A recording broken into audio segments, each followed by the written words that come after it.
MLA, మంత్రి, ముఖ్యమంత్రి, ప్రధానమంత్రి ఈ పదవుల్లో ఉన్నవారు ఉన్నత చదువులు చదివిన వారైతే సమాజానికి మేలు. ఒకప్పుడు 10 లోపు చదువుకున్నా కూడా గొప్ప నాయకులు వచ్చారు. సమాజం మీద తమదైన ముద్ర వేశారు. ఇప్పుడు చాలా మందికి ఎంత చదువున్నా కూడా బుద్ధి లేకుండా ప్రవర్తిస్తున్నారు. నోటికైతే అడ్డు అదుపు ఉండదు. పేదల కడుపు కొడతారు, నీతులు మాత్రం చెబుతూ ఉంటారు. ఇక రాజకీయాల్లో జ్ఞానం ఉన్న వాళ్ళైతే గొప్పగా పాలించకపోయినా సమాజంలో చెడుగా ప్రవర్తించడం అనేది వాస్తవం. అందుకే ఎంతో మంది సీనియర్లు ఉన్నా కూడా అరవింద్ కేజ్రీవాల్ ఢిల్లీ సీఎంగా ఉన్నత చదువులు చదువుకున్న తమ పార్టీ నేత అయిన అతిశీని సీఎంగా ఎంచుకున్నారు. ఆమె ఢిల్లీ ప్రభుత్వ స్కూల్ను ఆధునికంగా మార్చారు. పేద విద్యార్థులకు కార్పొరేట్ స్థాయి విద్యను అందించారు. మరి ఇంతకు ఎవరి అతిశి? మొట్టమొదటిసారి దేశ రాజకీయాల్లో అతిశీ పేరు 2018లో వినిపించింది. అంతకుముందు 2013 నుంచి ఆప్లో ఉన్నారామె. కానీ చాలా మందికి తెలియదు. ఆమె తన ఉద్యోగం చేసుకుంటూ పార్టీలో క్రియాశీలకంగా ఉన్నారు.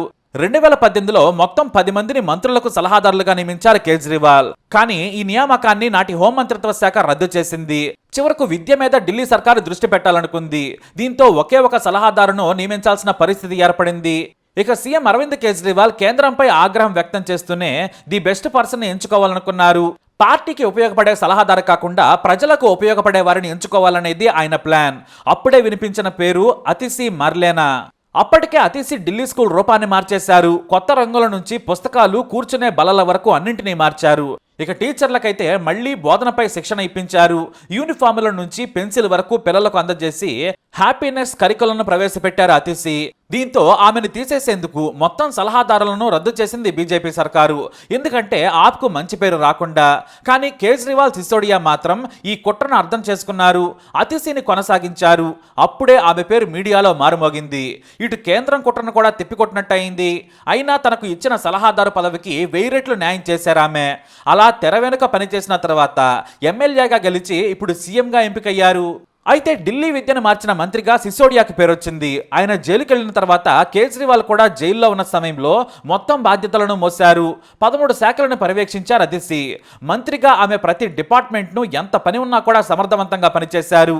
ఇదే అతిశీని సీఎం చేసేందుకు ఉపయోగపడిందని చెప్పొచ్చు.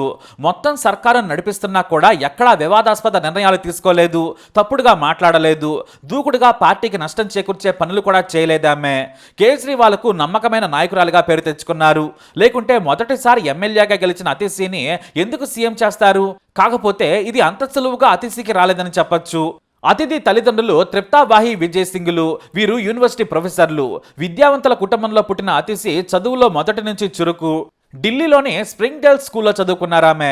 ఆ తర్వాత సెయింట్ స్టీఫెన్స్ కాలేజీలో డిగ్రీ పూర్తి చేసిన తర్వాత ఆక్స్ఫర్డ్ యూనివర్సిటీలో చదువుకున్నారు. చెవెనింగ్ స్కాలర్షిప్ ద్వారా చదువుకున్నారామె. కొన్నేళ్ల తర్వాత అక్కడే ఉద్యోగం చేస్తూ ఆక్స్ఫర్డ్లో 2వసారి మాస్టర్స్ డిగ్రీ పూర్తి చేశారు. Roads scholar in educational research మీద పీజీ ప్రాజెక్ట్ చేశారు.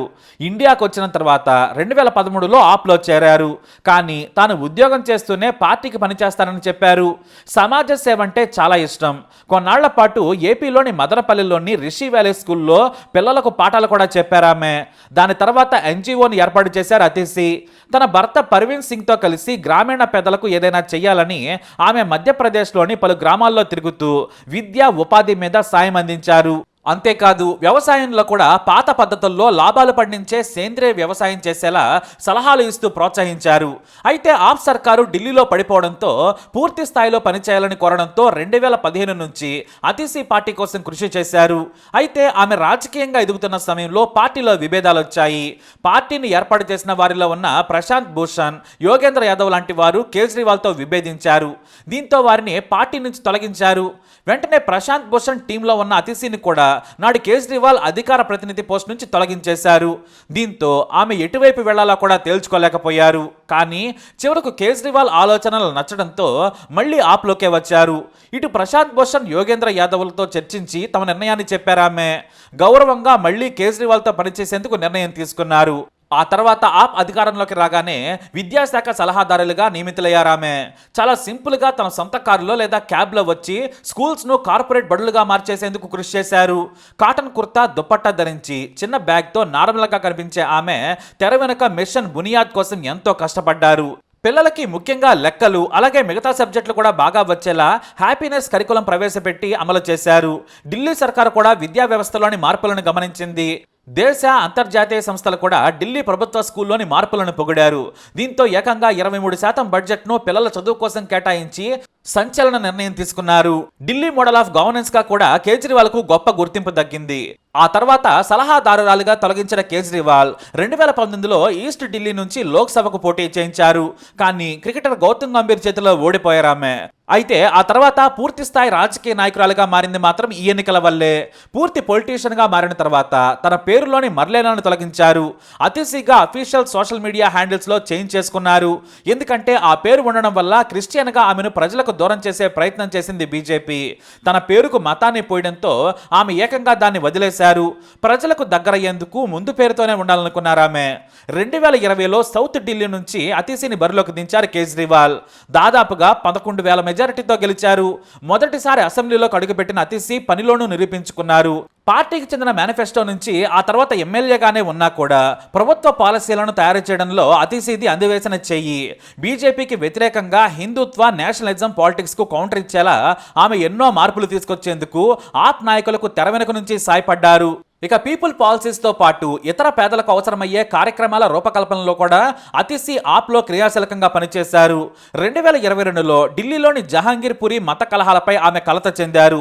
చాకచక్యంగా బీజేపీ ట్రాప్లో చిక్కుకోకుండా రోహింగ్యాలు బంగ్లాదేశ్ల వల్లే గొడవలు జరిగాయని వ్యూహాత్మకంగా బీజేపీకి కౌంటర్ ఇచ్చారామె. ఇదే వ్యూహాన్ని కేజ్రీవాల్ ఫాలో అయ్యారు. మత రాజకీయాలతో ఢిల్లీలో బీజేపీ ఒకేసారి ఆప్ను దెబ్బకొట్టేందుకు ప్రయత్నించింది. దీంతో బీజేపీకి మరీ ముఖ్యంగా హిందుత్వ రాజకీయాల ఎగదోస్తున్న మోడీ షాలకు గట్టి కౌంటర్ ఇచ్చేందుకు అతిశీ ముందుకొచ్చారు. భారత కరెన్సీ నోట్లపై లక్ష్మీదేవి గణేశుడి ఫోటోలను ప్రచురించాలని కేజ్రీవాల్ డిమాండ్ చేశారు. ఇది భారత ఎకానమీని కూడా ముందుకు తీసుకెళ్తుందని చాలా తెలివిగా దాడి చేశారు. అయితే దీని వెనుక కూడా అతిశీ ఉన్నారు. కేజ్రీవాల్ ను ఆప్ను బలంగా జాతీయ మీడియాలో డిఫెండ్ చేసిన వ్యూహం ఆమెదే. అయితే ఆప్ను దెబ్బ కొట్టేందుకు బీజేపీ ఒకటి కాదు రెండు కాదు ఎన్నో వ్యూహాలు పన్నింది. చివరకు లక్కర్ స్కామ్ వలన ఆప్కు మరీ ముఖ్యంగా కేజ్రీవాల్ కు ఆయుపట్టుగా ఉన్న మంత్రి సిసోడియాను మార్చి 2023లో లిక్కర్ కేసులు అరెస్టు చేశారు. దీంతో అతిశీ అవసరం కేజ్రీవాల్ కి ఏర్పడింది. వెంటనే కేజ్రీవాల్ ఆమెను కేబినెట్ లోకి తీసుకొని ఒక డిఫెన్స్ లైన్ ఫామ్ చేసేశారు. ఢిల్లీలోని విద్యాశాఖ నుంచి ప్రతిదీ ఆమెనే పర్యవేక్షించారు. చివరకు సీఎం కేజ్రీవాల్ కూడా జైలుకి వెళ్లడంతో ఆప్కు అతిశీ ఆశాదీపమయ్యారు. ప్రభుత్వం మొత్తాన్ని ఆమెనే నడిపారు. సిసోడియా, సత్యేందర్ జైన్, కేజ్రీవాల్ సహా ఇతర మొత్తం 13 శాఖలను పర్యవేక్షించడమే కాదు అధికారులతో పరుగులు పెట్టించి పని చేయించారు. ఎందుకంటే అప్పటికే ముందు చూపుతో కేజ్రీవాల్ పొలిటికల్ అఫైర్స్ కమిటీ మెంబర్గా చేర్చుకున్నారు. ఇది పార్టీ ప్రభుత్వ నిర్ణయాల్లో పాలసీ డిసిషన్ తీసుకునే హైయెస్ట్ బాడీ.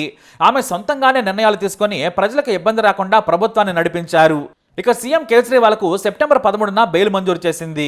కానీ ప్రభుత్వ ఆఫీసులకు వెళ్లొద్దని కండిషన్ పెట్టడంతో తాను సీఎంకు రాజీనామా చేస్తానని సంచలన ప్రకటన చేశారు కేజ్రీవాల్. దీంతో ఎవరిని ముఖ్యమంత్రిగా చేయాలనే దానిపై కేజ్రీవాల్ కు పెద్ద సమస్యగా మారింది. ఎందుకంటే 2025 ఫిబ్రవరిలో అసెంబ్లీ ఎన్నికలున్నాయి. ఇప్పుడు ముఖ్యమంత్రి సరైన అభ్యర్థి ఉంటేనే ప్రజల్లోకి వెళ్ళగలం. అప్పుడే ఎంతోమందిని పరీక్షించారు ఆయన. సీనియర్లైన గోపాల్ రాయ్, కైలాష్ రాయ్, కేజ్రీవాల్ సతీమణి సునీత కేజ్రీవాల్తో పాటు అతిశీ పేర్లను కూడా పరిశీలించారు.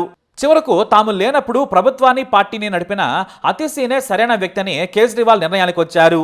సిసోడియా కూడా కేజ్రీ మాటకు సై అన్నారు. దీంతో పార్టీ సమావేశం ఏర్పాటు చేసి ఆప్ నేత దిలీప్ పాండేతో అతిశీ పేరును ప్రతిపాదించేలా నిర్ణయం తీసుకున్నారు.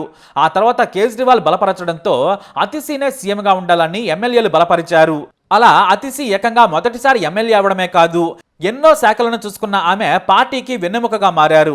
సున్నిత మనస్కారాలను అతిశీ కేవలం పని మాత్రమే చేస్తారు, తక్కువ మాట్లాడతారు అనే పేరుంది. ఆప్ అధినేత కేజ్రీవాల్ ను గురువుగా భావిస్తారు. అయితే అతిశీని ఏకంగా సీఎంను చేయడం వెనుక బలమైన కారణం మరొకటి ఉంది. మొదటిది ఉన్నత చదువులు చదువుకున్నారా ఆమె. పార్టీ సిద్ధాంతాల నుంచి పాలసీల వరకు తీసుకున్న నిర్ణయాల వెనుక కీలక వ్యక్తి. తాము లేనప్పుడు బీజేపీ ట్రాప్లో పడకుండా ఆప్కు నష్టం చేకూరకుండా సోల్జర్లా ముందు నిల్చున్నారామె. దీంతో కేజ్రీవాల్కు అతిశీ మీద నమ్మకం కలిగింది. డబ్బు పదవుల ప్రలోభాలకు లొంగని వ్యక్తిగా నిరూపించుకున్నారు. దీంతో కేజ్రీవాల్కు అతిశీ రూపంలో గొప్ప నాయకురాలు దొరికినట్టయింది. సేఫెస్ట్ ఛాయిస్ గా అతిశీ కనిపించారు.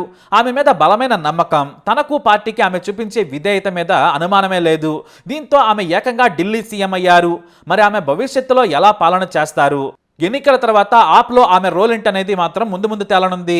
కానీ 10 ఏళ్ల నమ్మకం, కష్టం, తెలివి, జ్ఞానాన్ని పార్టీ కోసం, ఢిల్లీ ప్రజల కోసం, ప్రభుత్వం కోసం చేసిన శ్రమకు ఇది తగిన గుర్తింపు. ఇంత ఉన్నత విద్యావంతురాలు, పేదలకు సేవ చేయాలనే మంచి ఆలోచన ఉన్న అతిశీ మరిన్ని ఉన్నత పదవులు అధిరోహించాలని ఆశిద్దాం. మరి ఢిల్లీ సీఎంగా ఆతిసి మీ అభిప్రాయాన్ని కమెంట్ ద్వారా తెలియజేయండి. వీడియో అప్డేట్స్ కోసం మై ఛానల్ ఫాలో అవ్వండి, అలాగే తప్పకుండా సబ్స్క్రైబ్ చేసుకోండి.